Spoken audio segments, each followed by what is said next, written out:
Thank you guys for joining me today. We've got a big week in the markets with a ton of data coming out. We have the CPI, the PPI.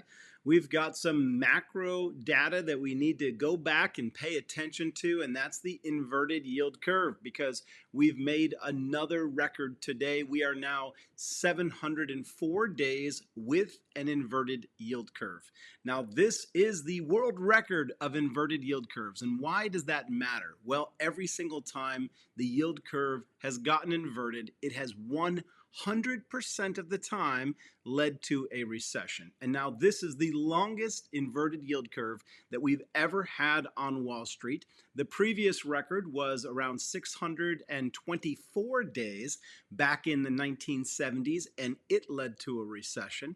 And now we're sitting at 704 days. The market went up most of 2023 and most of 2024. I've been telling you that the markets have gotten frothy, but more importantly, I've repeatedly showed you the chart of the S&P 500 that we've got the exact same bearish divergence right now as we did right before 2022 when the markets capped out in 2021.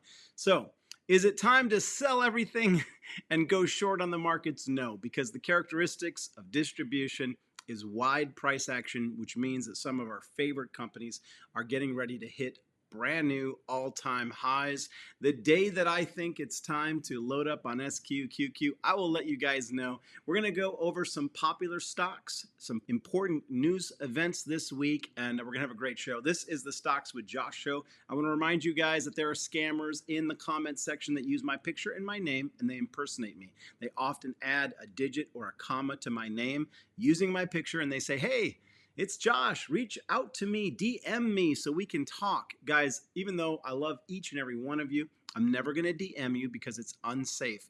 And I also would never tell you to send me money or Bitcoin or crypto or let you in on some special trade offer. Why? Because the entire purpose of this show is to teach you what I know.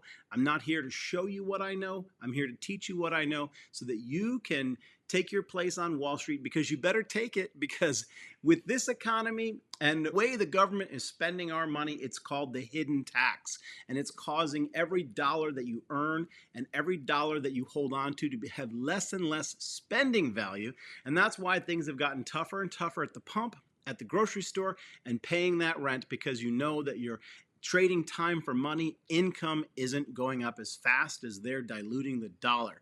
I talked about it on this show. I've showed you the tokenomics of Dogecoin compared to the economics of the dollar. And the fact is, we are creating more dollars by a 100 or 1000x multiple than Dogecoin, which is not considered having great tokenomics, than more than meme coins, which were actually started as a joke. And so, yes, I'm going to be talking about Dogecoin soon, but yes, some meme coins have better economics than the US dollar right now. We got a big problem on our hands, so we need to pay attention to it. Now, this week, we've got the Fed acting. In particular, on Wednesday, he's going to talk, and we're going to get the release of the FOMC meeting notes. And what's important about that? Well, we're going to get to see their dot matrix, which is sort of a projection of how many rate cuts they see might be possible this year. Now, it's not set in stone. It can change, but every single time they get together, they vote on what exactly should be done with the rates. And that gives us the dot matrix and gives us a clue of how many rate cuts might be coming this year. And depending on how many rate cuts they've got planned for this year, tells us their overall view of the economy, whether or not it's time to get dovish because the economy is slowing down, or whether they think the economy is actually too strong and we still need to apply the brakes. Now, at the beginning of this year, Wall Street was expecting 6 rate cuts, which was pretty pessimistic to the strength of the economy. It's what they wanted. And I've been telling you from January and February of this year that it just didn't seem likely because the economy was just too strong. Well, that proved to be true.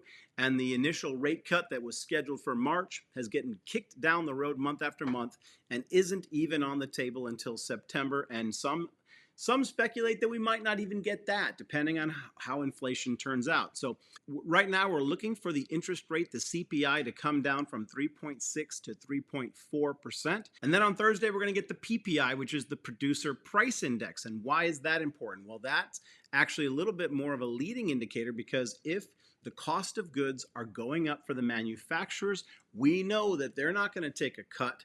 They're not going to let the share price of their companies go down. They're going to quickly pass the increase in the price of goods onto us. But the only thing that they're going to do is they're going to double it. So if the cost of their goods goes up 2%, they're going to hit us with 4% just to play it safe. And so when the PPI is continuing to climb, the expectation is that the CPI will follow, but twice as bad. And so both of these reports are super important. Wednesday, we're going to hear the Fed talk. We're going to get the dot matrix. And then Thursday, we're going to get the PPI. And we're going to get a good sense of what's happening. And the market could absolutely take off to the upside or the downside depending on that data. Now I'm going to take you guys into some charts and some other news stories. But before I do that, let me take a station break for the MOOMOO investment app. If you need to get your tools right and you need to check out the MOOMOO investment app, it's a zero cost to trade platform.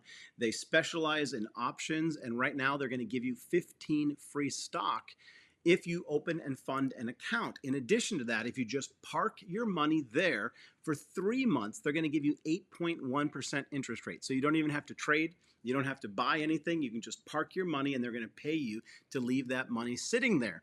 After 3 months, it then drops down to 5.1%, which is an incredible interest rate.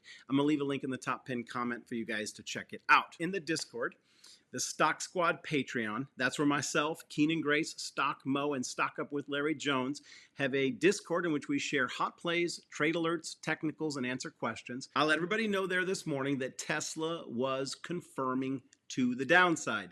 In my video that I posted Saturday, I warned of the fact that Tesla was going to have a tough week ahead of it because Elon was going to get a vote on his compensation package. And then we had a really big, the 8th largest shareholder of Tesla came out and said they were voting against Elon getting his pay package approved. And the truth is, I and at least some other analysts believe that the only way that Tesla is going to bring forward the robo-taxis, the autonomous driving, and a generation of robots to do all of our work is if Elon is properly incentivized. Now, the vote for that is also Wednesday, and so Tesla is going to have a big day both with the interest rate news and the vote on his compensation. Let's say best case scenario. Tesla could take off like a rocket ship upwards if we had a dovish Fed and a great inflation read and he got his package approved. Then I think the stock would absolutely soar higher. But alternatively, if the pay package doesn't get approved and we get a bad interest rate read, then the stock could drop like a rock. And so be prepared either way. You don't have to sell your shares. You could just hedge it with a put. That's how I've been playing it for this last year. All right, let's talk about NVIDIA. Now, NVIDIA's had an interesting day, and I want to give you a clear perspective of what I think regarding NVIDIA moving forward. NVIDIA had their stock split today, bringing the price down from over $1,000 to around $100, which is a huge opportunity for retail investors who didn't feel they could afford to get the multiple or buy a lot of shares of NVIDIA. It now has become more affordable. Now, I am bullish on NVIDIA long term. These guys are king. These guys, the market cap has been incredible. They've dethroned Apple. They're a top worldwide global player. Now, they're not going to get the whole pie, so we got to keep things in perspective, but it's still the year of NVIDIA, no doubt about that. And so even though I'm optimistic, I want everyone to be aware of where support and resistance is. Now, there is clearly defined resistance on NVIDIA at $125, and there is support at $94. And I want you to be aware that this is how it works. Let me just take you guys into the chart and show you what I see. Okay, here's what I want you guys to see and understand, and we're going to keep technicals simple. That's what I like to do on the show. I can't make it easier for you guys. I put little emojis on the screen so you can connect what I'm seeing in the charts with a little bit of emotion. Well, we got an angry face right above here at 125 because that's strong resistance. It's come up quite a bit, guys. You just can't look at where the price is today or even in the last week. You got to look at where it's come from. Where has it come from? It's come up quite a bit here in the last year and a half. And right now, 125 is strong resistance. This would be similar to the $1,250 price point. And I've warned over the last couple weeks, ever since NVIDIA's earnings, that it was going to have a lot of trouble around 1,250, and that the max that I saw it reaching was 1,280. And that translates to around 125 or 128 right now.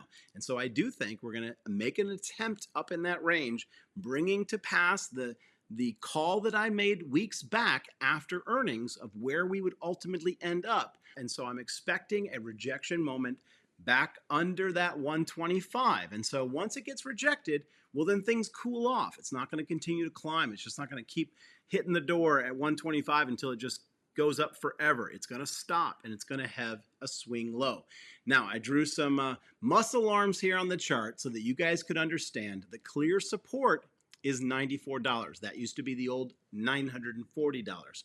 And so if we get rejected at 125 this week, I'm expecting us to come back over the course of time. How long could it take it to get to $94? It could take up to 6 weeks. It could happen very quickly, but it could take a moment. And so I'm telling you, the best investors, the most profitable investors are the ones that stick to a trade plan and show some patience. Now, the last stock, I'm going to show you a couple more stocks, but I'm going to do it quickly. But just real quick, if you're not part of this community, hit the like and subscribe to get solid, easy to understand technicals off of this page each and every day. So we have earnings for Oracle tomorrow, and I want to show you guys that chart because it's setting up in an interesting way. I have in the past, at a previous earnings, correctly called exactly what was going to happen with Oracle in the past, and we're going to try to do it again. Let me take you back in time, the last time I gave you guys an overview of Oracle right before earnings. It was back when we were at $127, and back then we had this bearish double top. Now you know that I like to respect these patterns. I don't like to second guess them, and I warned at that earnings that we had a bearish double top. Well, we got earnings the very next day, and this thing dropped so hard. It went from 127 all the way down to 107. It dropped $20 the very next day. Tough, right? Now, just so you understand the way double tops work, it's when you get below the lowest price of the valley of the two tops that you get a confirmation of a bigger move to the downside. Well, what happened last time?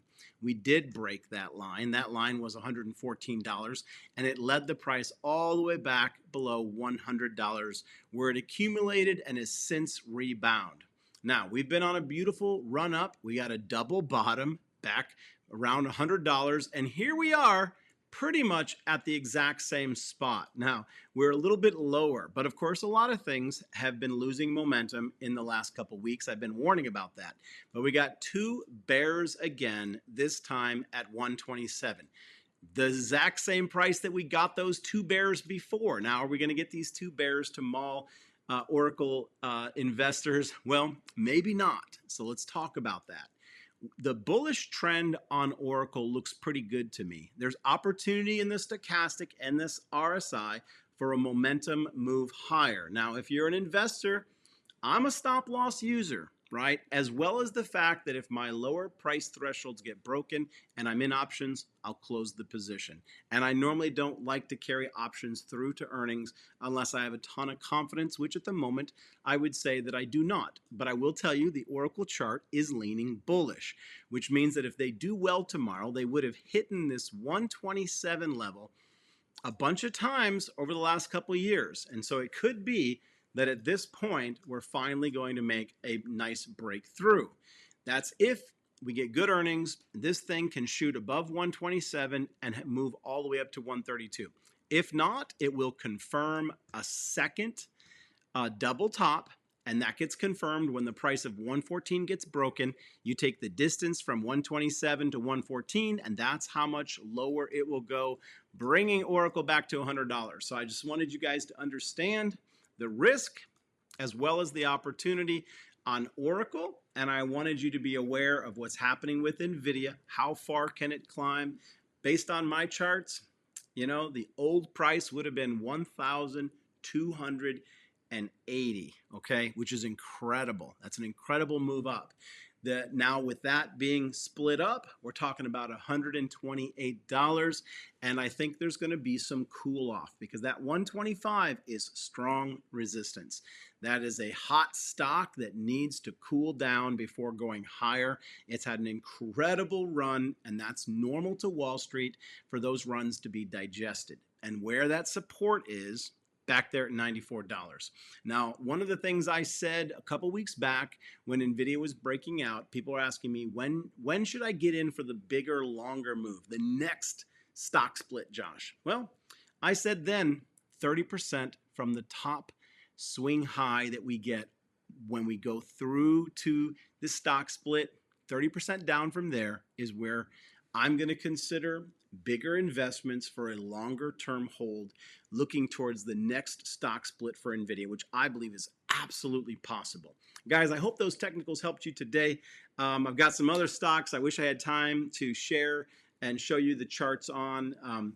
Tesla, Wednesday, big day for Tesla. We're going to leave it right there. Appreciate each and every one of you guys. Drop a heart, say hi in the comment. Hit that like, hit that subscribe, and join us for the next video. Peace and blessings. Take care.